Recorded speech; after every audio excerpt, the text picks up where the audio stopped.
Hello, my self Anshuman.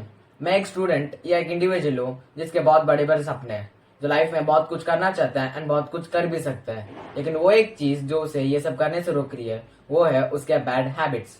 सुबह उठ के अलार्म बंद करके सो जाना एंड फिर देर से उठने का रिग्रेट करना एंड इस इमोशन से बाहर जाने के लिए पूरे दिन स्क्रॉल करना एंड रात को ये रियलाइज करना कि 1 मिनट, मुझे तो मेरा एकेडमिक कमबैक करना था ना, मुझे तो वर्कआउट करना था एंड साइड हसल भी तो करना था। And this cycle repeats itself every day until you take control of yourself and your environment। देखो, अपनी बुरी आदतों को हटाने के लिए एंड लाइफ में अच्छी आदतों को अप्लाई करने के लिए दुनिया का one of the best book atomic habits में वो 4 लॉस लिखे हुए हैं जिससे तुम हैबिट बिल्डिंग में अपने लाइफ में अच्छे हैबिट्स को बिल्ड कर सकते हो, बुरे हैबिट्स को हटा सकते हो। एंड मैं इन्हीं एटॉमिक हैबिट्स पे 4 वीडियोस का एक सीरीज ला रहा हूँ जिनमें मैं इन 4 लॉस को समझाने वाला हूँ। एंड भले ही ये वीडियो थोड़ा लंबा जा सकता है but stay with me till the end and तुम्हें 100% में गारंटी देता हूँ कि इस वीडियो से तुम्हें कुछ ना कुछ वैल्यूएबल जरूर सीखने को मिलेगा। So let's begin. So hey guys, जय श्री कृष्ण। आज हम देखने वाले हैं एटॉमिक हैबिट्स का फर्स्ट लॉ जो है मेक इट ऑब्वियस। तो कल की बात है जब मैं ऑनलाइन डंबल्स खरीदने के लिए अपना मोबाइल उठाता हूँ but instead Instagram and YouTube खोल के उन्हें स्क्रॉल करने लग जाता हूँ एंड 5 से 10 मिनट बाद मोबाइल को ही रख देता हूँ एंड फिर मुझे रियलाइज होता है कि 1 मिनट, मैं मोबाइल को उठाया था अमेजोन में डंबल्स को सर्च करने के लिए, लेकिन मैंने इंस्टाग्राम एंड यूट्यूब ओपन कर दिया, उन्हें स्क्रॉल किया एंड फिर मोबाइल को रख दिया। And that is being unconscious and unaware of your actions. देखो, हर बार जब भी मैं अपना मोबाइल उठाता हूँ वो एप्स जिन्हें मैं सबसे पहले खोलता हूँ वो होते हैं इंस्टाग्राम एंड यूट्यूब, जिस वजह से मेरे अंदर एक ऑटोमेटिक हैबिट बन जाता है कि जब भी मैं मोबाइल उठाता हूँ तो सबसे पहले ऑटोमेटिकली मैं इंस्टाग्राम या यूट्यूब को चेकआउट करने लग जाता हूँ।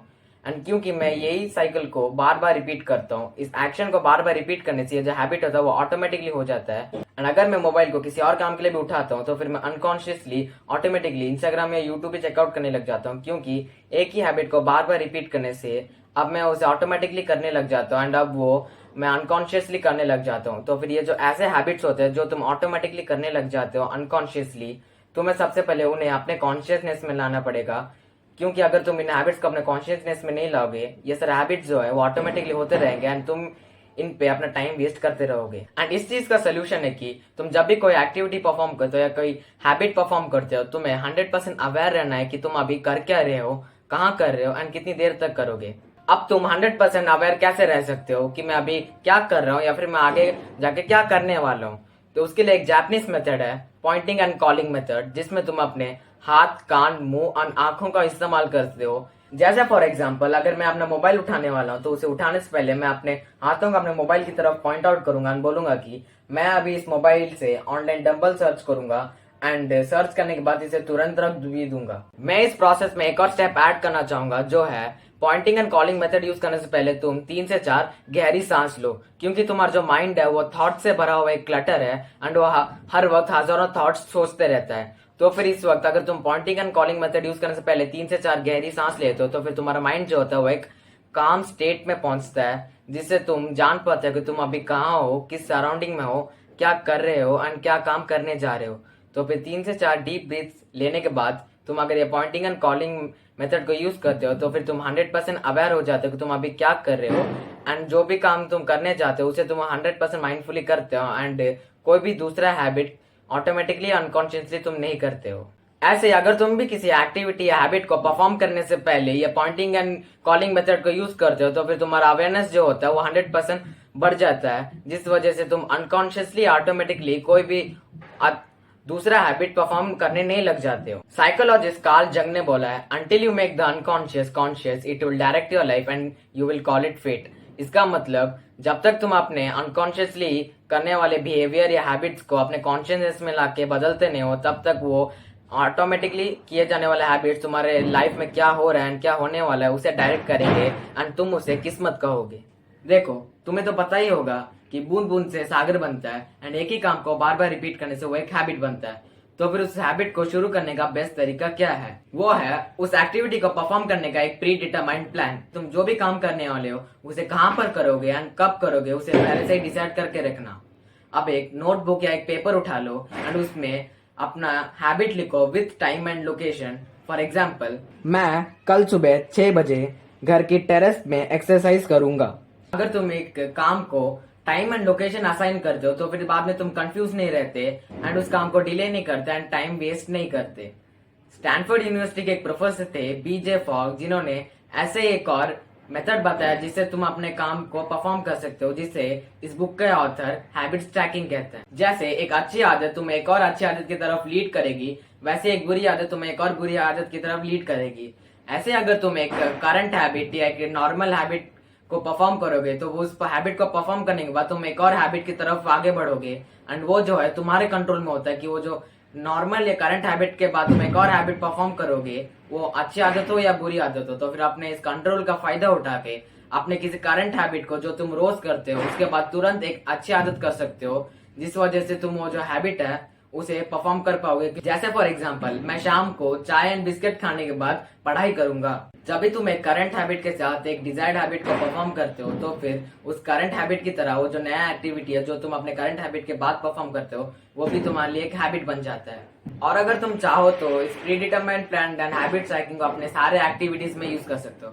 जैसे फॉर एग्जाम्पल मैं कल सुबह 7 बजे डाइनिंग हॉल में ब्रेकफास्ट करने के बाद 7:30 बजे अपने बेडरूम में पढ़ाई करने लग जाऊंगा। फिर 12 बजे मैं लंच करूंगा वापस डाइनिंग हॉल में। उसके बाद 1 बजे से मैं अपने बेडरूम में वापस जाकर कोई फन एक्टिविटी करूंगा, नहीं तो कोई स्किल सीखूंगा। इसी तरह तुम अपने सारे एक्टिविटीज को in habit stacking and pre determined plan के साथ यूज कर सकते हो, ताकि तुम्हारे जो हैबिट्स है वो एक बेस्ट तरीके से स्टार्ट कर सको तुम। अब तुम एक हैबिट को एक बार करके स्टार्ट तो कर दोगे, लेकिन उस हैबिट को कंटिन्यू कैसे रखोगे? क्योंकि शुरू में तो बहुत मोटिवेशन होता है, लेकिन उसके बाद सारा मोटिवेशन फिसल जाता है एंड उसके बाद तुम अपने हैबिट्स के रिजल्ट्स को जब देखते हो, उन रिजल्ट्स को आने में भी बहुत लंबा समय लगता है, क्योंकि रिजल्ट जो होते हैं वो लॉन्ग टर्म में आते हैं। तो फिर तुम एक हैबिट को लॉन्ग टर्म में कैसे कंटिन्यू कर सकते हो? तो इसका सोल्यूशन है मोटिवेशन को छोड़ो एंड अपने एनवायरनमेंट को बदलो। देखो, तुम्हारा जो ह्यूमन बॉडी है उसमें 1 करोड़ 10 लाख सेंसरी रिसेप्टर्स है, जिसमें से 1 करोड़ तो अकेले तुम्हारे आंखों में है। तो फिर अगर तुम्हारे एनवायरनमेंट में ऐसे ऑब्जेक्ट्स रखे होंगे जिन्हें देखने से तुम ऑटोमेटिकली कोई गुड हैबिट को परफॉर्म करते हो, तो फिर तुम अपने जितना भी गुड हैबिट्स है अपने एनवायरनमेंट को एक सही तरीके से डिजाइन करके अपने गुड हैबिट्स को लॉन्ग टर्म में कंटिन्यू रख सकते हो। जैसे फॉर एग्जाम्पल अगर तुम दिन भर में 3 से 4 लीटर पानी पीने का अच्छा हैबिट बनाना चाहते हो, तो फिर तुम पानी को ऑलरेडी वाटर बॉटल्स में स्टोर करके अपने घर के अलग अलग जगहों पे रख दो, जहां पर तुम सबसे ज्यादा टाइम स्पेंड करते हो, ताकि तुम टाइम टू टाइम उन बॉटल्स को देखते रहो एंड याद आता है अच्छा हाँ मुझे तो पानी पीना है। तुम्हें ना अपने आप को someone surrounded by objects that leads to various particular habits की तरह इमेजिन नहीं करना है, बल्कि तुम्हें अपने आप को someone who lives in an environment surrounded by relationships that you have with those objects, and those relationships would lead you to various particular habits. अब देखो, तुम्हें अपना study table, mobile, bed, sofa, living room, hall, bedroom, इन सारी चीजों को या सारे रूम्स को एक एक हैबिट्स एसोसिएट करना है। मतलब अगर तुम अपने बेड में सोते भी हो, खाते भी हो, पढ़ते भी हो, मोबाइल भी देखते हो, तो फिर जब भी तुम रात में सोने जाते हो तो फिर तुम्हारा ब्रेन जो होता है वो कंफ्यूज हो जाता है कि ये अभी बेड में क्या करने आया है, क्या ये सोने आया है या फिर ये खाने आया है। इस वजह से तुम्हें ठीक से नींद नहीं आती, क्योंकि तुम्हारा ब्रेन जो होता है वो कंफ्यूज हो जाता है कि ये कौन सा हैबिट परफॉर्म करने के लिए बेड में आया है। अब इसे मैं एक आसान भाषा में समझाऊं तो फिर तुम जब भी अपने बेड में जाते हो तो फिर तुम्हें नींद नहीं आती, या फिर तुम अपने मोबाइल को किसी और काम के लिए उठाते हो बट कोई और काम भी करने लग जाते हो, या फिर तुम्हारे घर के सोफा में तुम्हारे पापा लगातार 2 से 3 घंटे कोई किताब पढ़ लेते हैं, उसी सेम सोफा में तुम 2 से 3 घंटा टीवी देख के अपना टाइम बर्बाद कर देते हो। तो फिर एक ही ऑब्जेक्ट से 2-3 अलग अलग हैबिट्स कैसे एसोसिएट होते हैं? अब जो तुम्हारा मोबाइल है तुम उसे पढ़ने के लिए भी यूज कर सकते हो, वीडियो एडिट करने के लिए भी यूज कर सकते हो, रील स्क्रॉल करने के लिए भी यूज कर सकते हो। एंड तुम्हारा जो ब्रेन है वो कंफ्यूज हो जाता है जब भी तुम अपने मोबाइल उठाते हो कि ये जो है ये इस मोबाइल को किस रीजन से उठाया। एंड अगर तुम उसे वीडियो एडिटिंग के लिए यूज करते हो तो फिर वो ब्रेन जो होता है उसे तुम्हारी रील स्क्रॉलिंग करने के हैबिट एसोसिएट करने लग जाता है। तुम वीडियो एडिटिंग करने के लिए मोबाइल उठाते हो, लेकिन तुम जो होते हो रील स्क्रॉल करने लग जाते हो। ऐसे ही तुम्हारे एनवायरनमेंट में जितने भी ऑब्जेक्ट्स है तुम्हें उनके साथ सिर्फ एक हैबिट के साथ रिलेशनशिप बनाना है, ताकि जब भी तुम उन ऑब्जेक्ट को देखो या फिर उन ऑब्जेक्ट को यूज करो तो फिर तुम उस ऑब्जेक्ट को सिर्फ एक एक्टिविटी के लिए यूज करो एंड वो एक एक्टिविटी एक गुड हैबिट हो। एंड ऐसे ही तुम्हारे एनवायरनमेंट में जितने भी ऑब्जेक्ट्स होते हैं तुम्हें उनके साथ सिर्फ एक रिलेशनशिप बनाना है एंड ये देखना है कि तुम्हारे जो एक रिलेशनशिप है उस ऑब्जेक्ट के साथ वो तुम्हें एक गुड हैबिट परफॉर्म कराए। अब देखो, अगर तुम अपने सराउंडिंग में सिर्फ अच्छी आदतें करने वाले ऑब्जेक्ट्स को रखोगे, फिर भी बैड हैबिट्स होते हैं, वो बहुत टेम्पटिंग होते हैं एंड आज नहीं तो कल तुम्हारी उनसे मुलाकात होगी ही होगी। एंड उस टाइम तुम अपना कितना भी विल पावर यूज कर लो, तुम बैड हैबिट्स को परफॉर्म करने से अपने आप को रोक नहीं पाओगे। वो इंसान जिसके पास दुनिया का सबसे बेस्ट सेल्फ कंट्रोल होता है, वो इंसान होता है जिसे सेल्फ कंट्रोल या विल पावर को यूज करने की जरूरत ही नहीं पड़ती, क्योंकि वो इंसान वो हर एक ऑब्जेक्ट जो उसे एक बैड हैबिट की तरफ ले जाता है, उस ऑब्जेक्ट को या तो इनविजिबल कर देता है या फिर उसे एट दी सोर्स कट कर देता है। जैसे फॉर एग्जाम्पल, अगर तुम्हें अच्छी ईटिंग हैबिट्स बनानी है, तुम अपने किचन में जाते हो ड्राई फ्रूट्स लेने, लेकिन वहीं पर तुम्हारी नजर मैगी, बिस्किट्स, चिप्स इन सारी चीजों में पड़ जाती है, तो क्या तुम अपने आप को रोक पाओगे इन सब चीजों को खाने से? नहीं। तो इस चीज का सोल्यूशन है कि इन सारी चीजों को गायब कर दो। इसका मतलब या तो अपने फ्रेंड्स एंड फैमिली को इन सारी चीजें दे दो या फिर किसी जरूरतमंद को दे दो, एंड उसके बाद ये सारे जंक फूड से अल्ट्रा प्रोसेस फूड्स को वापस मत खरीदो। जैसे अगर तुम्हारे घर में टीवी एंड तुम्हें टीवी देखने का बहुत ज्यादा गलत आदत है, बहुत ज्यादा देर तक देखने की, तो फिर तुम एक इंडियन मिडिल क्लास से बिलोंग करते हो, तुम अपने टीवी को अपने घर से बाहर तो नहीं फेंक सकते क्योंकि तुम्हारे घर में और भी लोग हैं। तो फिर तुम क्या कर सकते हो? तो जो टीवी है उसका सोर्स क्या है? वो है इलेक्ट्रिसिटी, यानी तुम जो टीवी है उसको अनप्लग करके उस प्लग को कहीं और छुपा सकते हो। एंड ऐसे अगर तुम्हें बहुत ज्यादा इंटरनेट यूज करने की आदत है, तो फिर तुम्हें जो जितना काम होता है तब उतना ही अपना वाईफाई को यूज करो, और उसके बाद अपने वाईफाई को भी अनप्लग करके वो जो वाईफाई का डब्बा है उस वाईफाई के डब्बा को कहीं ऊपर रख दो।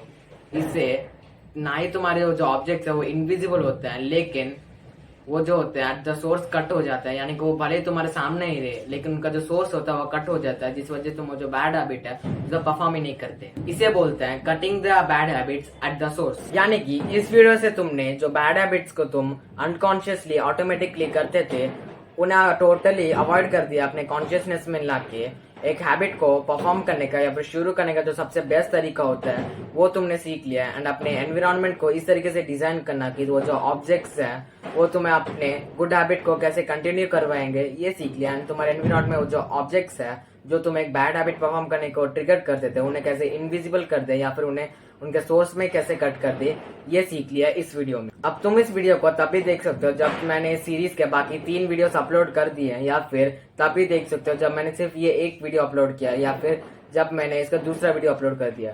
लेकिन मैं चाहता हूँ कि तुम जब भी इस वीडियो को देखो, इस वीडियो के बाद तुरंत मेरा दूसरा वीडियो ना देखो, बल्कि इस वीडियो में तुमने जो भी सीखा है उसे तुम नोट डाउन करो एंड उसे अपने लाइफ में अप्लाई करो। पहले 1 हफ्ते, 2 हफ्ते या फिर 1 महीना इन चारों चीजों को अप्लाई करो, और उसके बाद देखो कि क्या तुम्हें रिजल्ट्स मिले हैं या फिर इसमें क्या थोड़े तुम्हें चेंजेस मिले हैं अपने हैबिट्स में। उसके बाद तुम दूसरा, तीसरा एंड चौथा वीडियो देख एंड उन्हें भी अपने लाइफ में अप्लाई करो एंड नोटिस करो कि क्या क्या चेंजेस है जो तुम्हारे हैबिट्स में तुम्हें दिखते हैं। एंड अगर तुम्हें ऐसे ही valuable and self improvement content देखना है तो फिर मेरे चैनल को सब्सक्राइब कर दीजिए, एंड वीडियो अगर अच्छा लगा तो उसे लाइक कर दीजिए ना, बट अपने बाकी फ्रेंड्स के साथ शेयर कीजिए। एंड मेरे चैनल के बाकी वीडियोस को भी चेकआउट कर सकते हैं। ऑफ कोर्स अभी भी चेकआउट मत कीजिए, अभी जाओ अपने नोटबुक निकालो एंड ये देखो कि कौन सा हैबिट्स है जो तुम अनकॉन्शियसली ऑटोमेटिकली करते हो, और कौन से ऑब्जेक्ट्स है जो तुम्हारे एनवायरनमेंट में जो तुम्हें अच्छी हैबिट की तरफ ले जाते हैं या बुरी हैबिट की तरफ ले जाते हैं। एंड अपने ऑब्जेक्ट्स के साथ सिर्फ एक हैबिट का रिलेशनशिप बनाओ। So I am over and out. Radhe Radhe.